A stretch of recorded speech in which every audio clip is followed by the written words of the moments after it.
Hello friends, नमस्कार। हमारा आज का वीडियो एक हमारे पहले वीडियो के कंटिन्यूशन में है।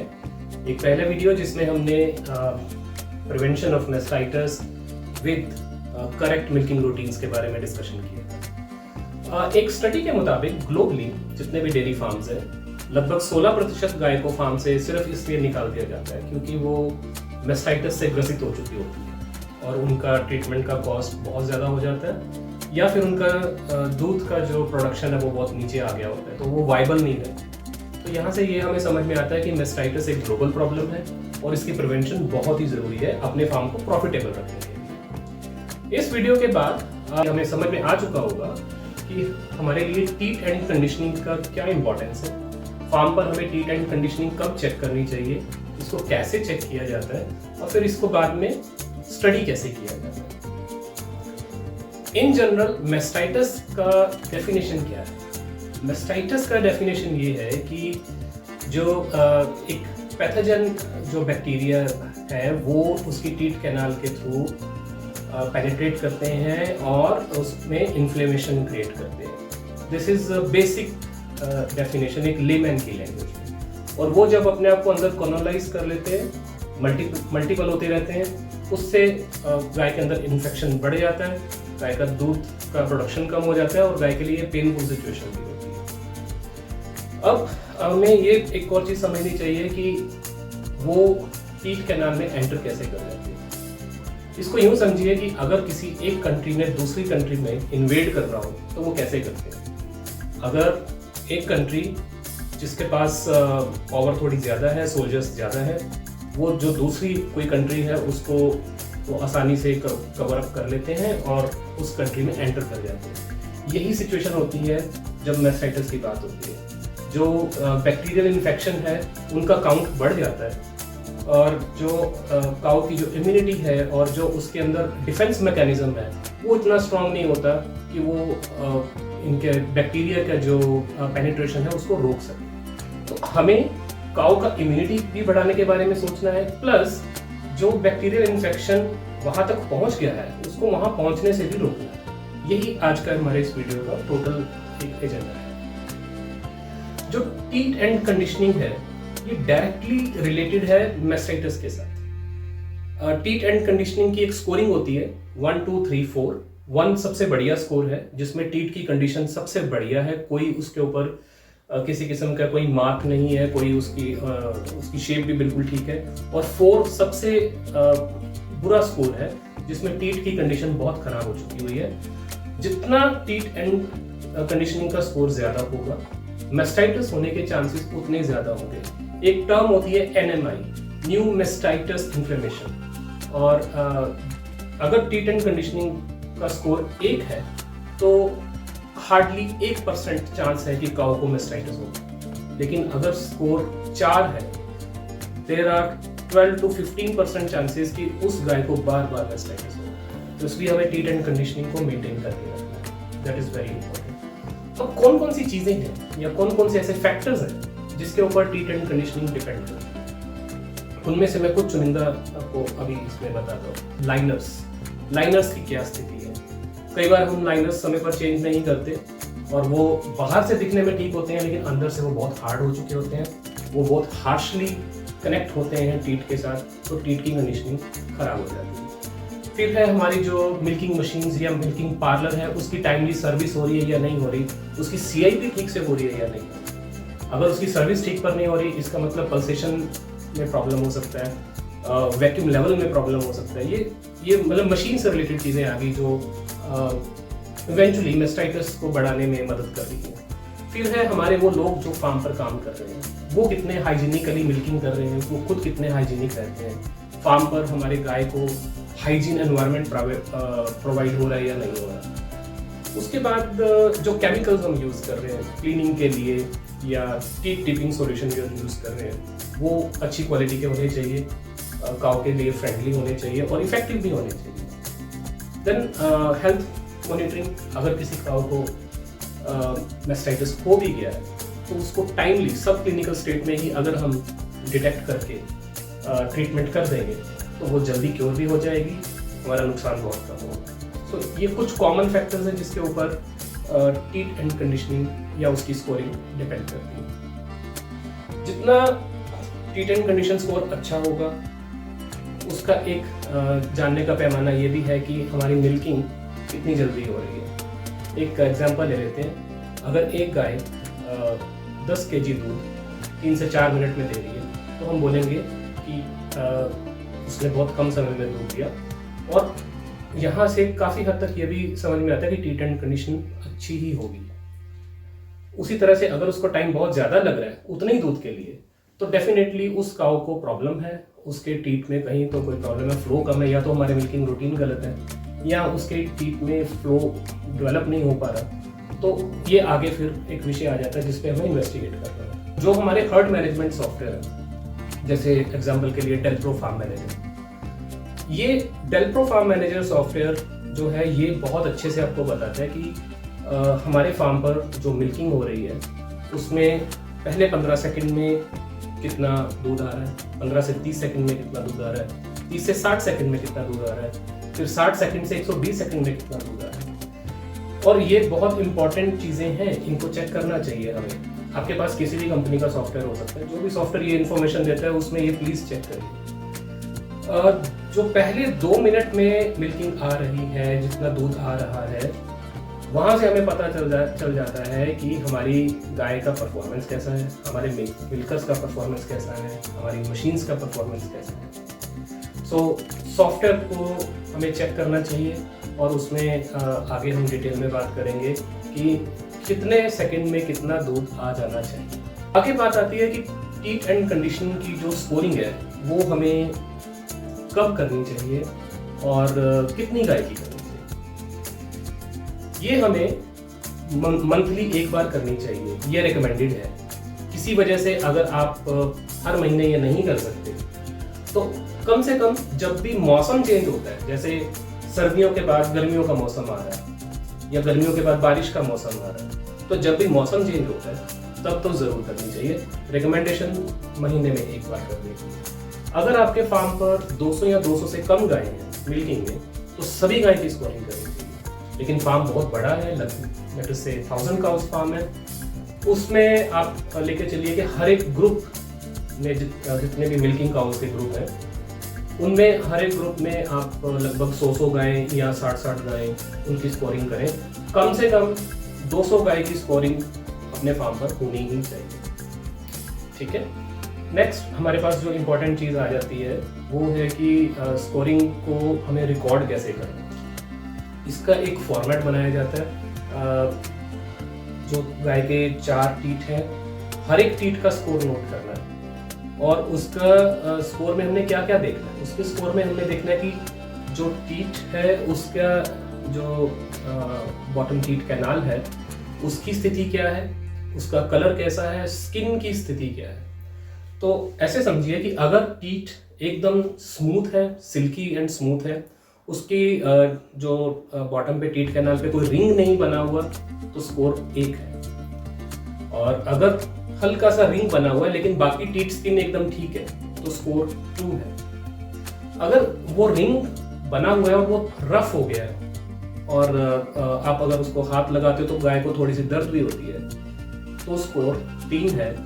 और अगर वो इतना रफ हो गया है कि उसके ब्रिस्टल्स बाहर को दिखने लग गए हैं वो स्कोर 4 है।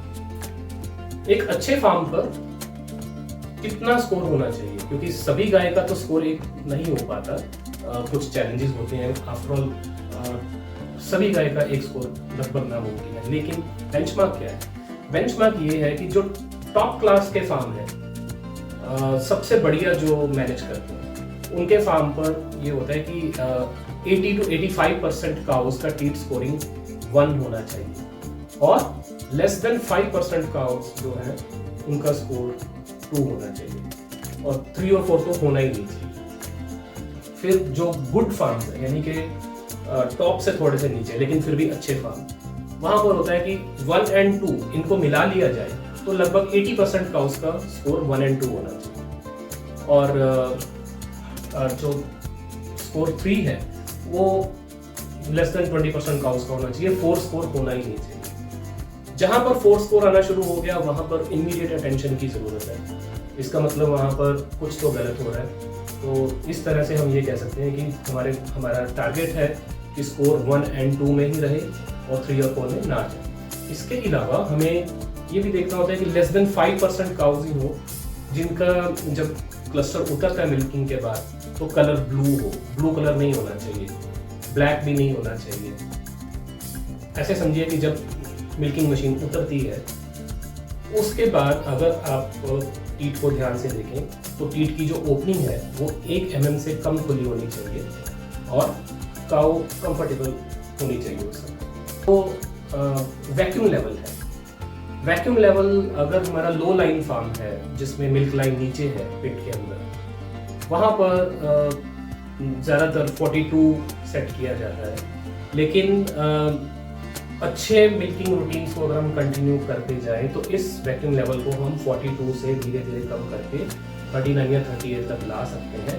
ये एक ट्रेनिंग प्रोग्राम होता है जिसमें काउस को ट्रेन किया जाता है धीरे धीरे लो वैक्यूम पर भी पूरा दूध देने के लिए। और अगर हाई वैक्यूम लाइन है जैसे स्विंग ओवर आर्म होते हैं या पैरेलल भी हो सकते हैं जिसमें मिल्क लाइन एक हाइट पर है, वहाँ पर नॉर्मली 46 to 48 वैक्यूम लेवल रखा जाता है। लेकिन अगेन वहाँ पर भी काउस को धीरे धीरे इस तरीके से ट्रेन किया जाता है कि 42 to 44 के बीच में अच्छी मिल्किंग हो जाए। It's a program, training program जिसमें काउस को स्लोली एक पॉइंट वैक्यूम कम करके हम ट्रेन कर लेते हैं। नेक्स्ट आ जाता है हमारे पास कि ड्यूरिंग मिल्किंग, जब मिल्किंग हो रही है उस टाइम पर हमें क्या चीज़ देखनी है। हमें ये देखना है कि उस टाइम पर जब मशीन उतरती है जिसको हम ACR बोलते हैं, ऑटोमेटिक क्लस्टर रिमूवल अगर लगा हुआ है फार्म पर, तो वो सही काम कर रहा है या नहीं कर रहा। बहुत सारी जगह पे ऐसे होता है कि मिल्किंग जो ऑटोमेशन है वो तो कमांड दे देती है कि मशीन उतर जाए, बट मैकेनिकली वो नहीं उतरता, वो अभी भी अटैच हुआ रहता है। तो ACR बिल्कुल सही काम करनी चाहिए। ड्यूरिंग मिल्किंग हमारे पल्सेटर बिल्कुल ठीक काम करने चाहिए। Depending on the cow breed and milk flow of the cow हमारी पल्सेशन रेशो एकदम सही सेट होनी चाहिए, क्योंकि अगर पल्सेशन रेशो गलत होगी तो भी मिल्किंग ठीक से नहीं होगी। और ये सारी चीज़ें अल्टीमेटली एडअप कर देती हैं मैस्टाइटिस में। आगे हमारे पास एक जो बहुत इंपॉर्टेंट बात आती है वो है कि मिल्किंग मशीन उतरनी कब चाहिए। मिल्किंग मशीन बाय डिफ़ॉल्ट तो हर एक कंपनी अपने हिसाब से कोई सेटिंग करती है, लेकिन जो रिकमेंडेशन है वो ये है कि गाय का जो ऑन एन एवरेज हमारे फार्म पर पीक फ्लो है उसका 15 से 20% जो है उतने पे टेक ऑफ ट्रिगर होना चाहिए। यूँ कह लीजिए कि अगर 4 kg पर मिनट पीक फ्लो आ रहा है तो 4 kg का जो 15% है उतने पे टेक ऑफ ट्रिगर होना चाहिए। ट्रिगर होने का मतलब है कि उसके ऊपर जब तक फ्लो बना हुआ है तब तक मशीन लगी रहेगी। जैसे उससे कम फ्लो होगा तो जो भी सेटिंग की हुई है उतने सेकंड के लिए मशीन थोड़ा वेट करेगी। अगर फ्लो वापस नहीं बढ़ता तो मशीन उतर जाएगी। सो ये हमें ध्यान देना चाहिए कि पीक फ्लो भी बहुत इंपॉर्टेंट है। हमें आगे इस पर ये ध्यान देना है कि कुछ बिहेवियर भी हमें नोट करना है कि जब काउस पार्लर में आ रही है क्या वो अपने आप आ रही हैं।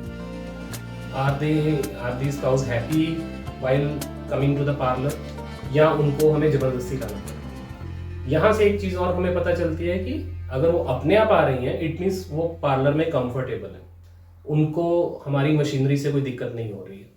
लेकिन अगर आप ये देखें कि वो आना ही नहीं चाहती पार्लर में, या अगर वो होल्डिंग एरिया में पहुँच गई हैं लेकिन वो पार्लर की तरफ पीठ कर लेती हैं और दूसरी साइड पर देखना शुरू कर देती हैं, यानी कि वो वहाँ से बाहर जाना चाहती हैं, तो ये एक इंडिकेशन होती है कि काउस कंफर्टेबल नहीं है।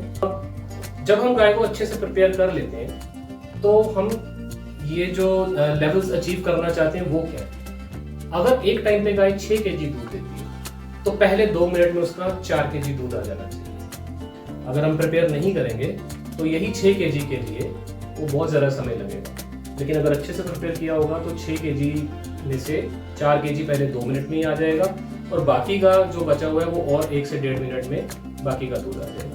अगर हमारे पास जो गाय बहुत ज़्यादा दूध देने वाली है, एक टाइम पे मान लीजिए 16 kg दूध देती है एक टाइम, तो वो भी पहले 2 मिनट में 7 से 8 केजी दूध दे देगी और बैलेंस जो है वो अगले और 2 से 3 मिनट में। तो कहने का मतलब चाहे वो एक टाइम पे 6 केजी दूध देती है, चाहे एक टाइम पे 16 केजी दूध देती है, 4-5 मिनट्स में टोटल मिल्किंग हो जाती है और पहले 2 मिनट में 50 से 60% दूध आ जाता है depending on the milk sheet पर सेशन जो होता है।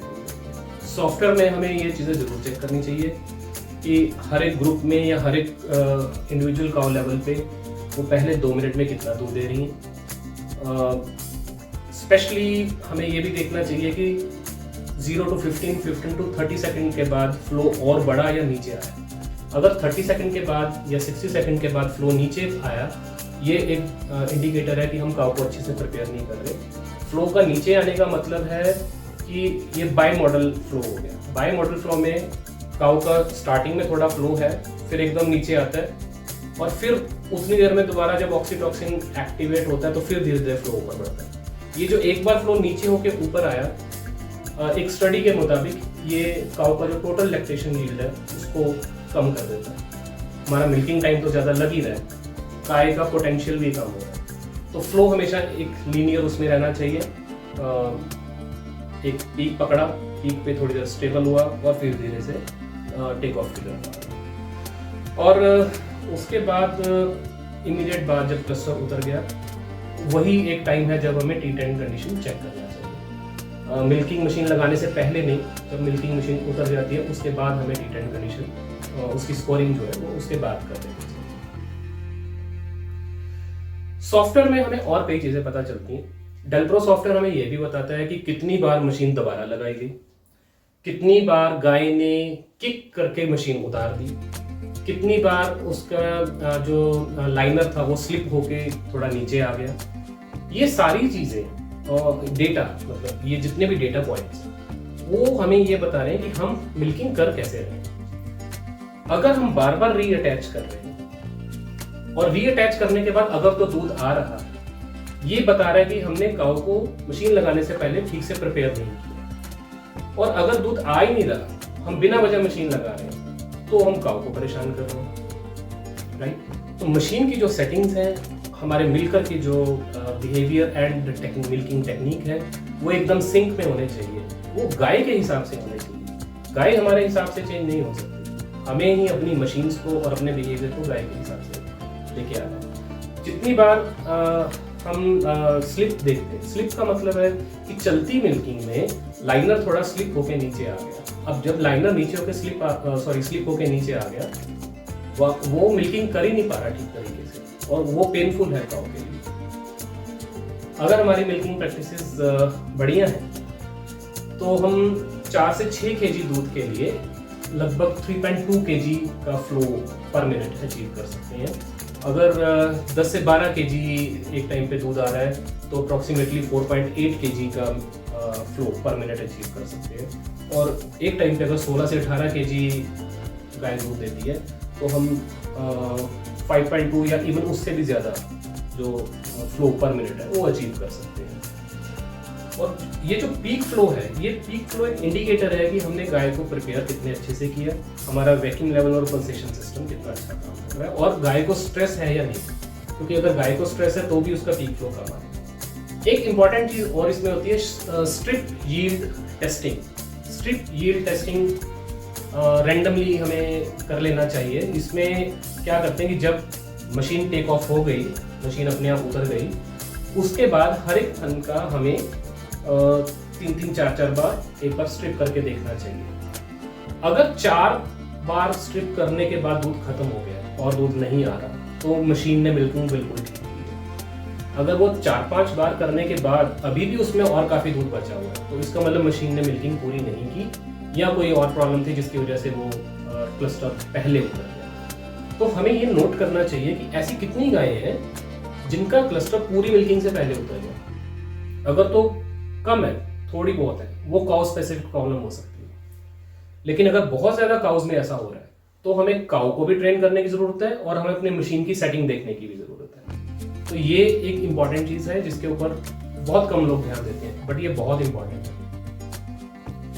जो अच्छी प्रिपरेशन के साथ और अच्छी मशीन की सेटिंग के साथ हम देखते हैं, उसमें स्ट्रिपिंग यील्ड में लगभग 10 से 15 ml दूध ही आएगा काऊ का। अगर थोड़े सी हम लापरवाही कर रहे हैं तो 25 ml तक आ सकता है। लेकिन अगर 50-50 ml हमारे पास दूध निकल रहा है, 1 टन की बात कर रहा हूँ मैं, अगर 1 टन से 50-50 ml दूध निकल रहा है तो हमारी मशीन की सेटिंग और गाय की तैयारी दोनों में कहीं ना कहीं कमी। जो टीट की स्किन की कंडीशन है वो भी देखनी चाहिए, ये स्मूथ एंड सिल्की होनी चाहिए। कई बार हम कुछ ऐसे केमिकल्स यूज़ कर लेते हैं जो उसकी स्किन के लिए हार्मफुल है। कई बार मार्केट में हम कुछ सस्ता देख के ले लेते हैं टीट डिप सोल्यूशन, लेकिन कई बार वो स्किन को इतना रफ कर देते हैं कि धीरे धीरे वहाँ पे क्रैक्स बन जाते हैं और उन्हीं क्रैक्स में एक्चुअली बैक्टीरिया जमा होना शुरू हो जाता है। तो हमेशा वो डिप सोल्यूशन यूज़ करिए जो रिकमेंडेड है, जो स्किन को स्मूथ रखते हैं, जिनमें एंटी बैक्टीरियल क्वालिटीज़ भी हैं और बैरियर भी बनाते हैं। सो जो केमिकल्स की सिलेक्शन है टीट डिपिंग के लिए वो भी बहुत इंपॉर्टेंट है। टीट डिपिंग के बाद हमेशा आपने ये नोटिस करना है कि जो उसकी स्किन है वो स्मूथ होनी चाहिए। अगर पहले से स्मूथ नहीं है तो नया डिप लगाने के बाद वो धीरे धीरे इम्प्रूवमेंट शुरू होनी चाहिए। तो अगर थोड़ा सा हम आज की बातचीत को समराइज करें, हमारी 2 तरह की ध्यान देने वाली चीज़ें, machines and human behaviour. Machines में मशीन की टाइमली सर्विस होती रहे, उनके पैरामीटर सही होने चाहिए और ऑपरेटर उसको ठीक तरीके से ऑपरेट करें। और ह्यूमन बिहेवियर में आ जाता है, हमें काऊ को स्ट्रेस नहीं देना चाहिए, काऊ को स्ट्रेस फ्री रखना चाहिए। पार्लर में गाय इजीली आनी चाहिए। मिल्किंग से पहले काऊ को अच्छे से प्रिपेयर करना चाहिए, जो मिल्किंग रूटीन्स हैं वो अच्छे से फॉलो करनी चाहिए। और मिल्किंग होने के इमीडिएटली बाद जो टीट डिप सॉल्यूशन है बैरियर वाला वो लगा देना चाहिए। इन सब चीज़ों को देखते हुए प्लस जो हमने डिस्कस किया कि क्या क्या रिस्पॉन्सिबल चीज़ें हैं टीट एंड कंडीशनिंग के लिए, जिसमें मैंने मशीन्स, वैक्यूम, एनवायरनमेंट और इन सब चीज़ों की बात की, उन सबको अगर हम ध्यान में रखेंगे, उनके ऊपर काम करेंगे तो हमारे फार्म पर मैस्टाइटिस की प्रिवेंशन शुरू हो जाएगी। इसको कंटिन्यू करेंगे तो धीरे धीरे मैस्टाइटिस हमारे एक कंट्रोल में रहेगा और फार्म पर नुकसान ज़्यादा नहीं होगा। सो फ्रेंड्स, आज हम वीडियो यहाँ ख़त्म कर रहे हैं। इसमें टेक होम मैसेज इतना ही है कि prevention is better than cure. अपने फार्म पर मैस्टाइटिस होने से बचाइए, जो उसका बैक्टीरिया है वो थनों तक ना पहुँचे, उसकी रोकथाम के ऊपर काम करना। Thank you very much.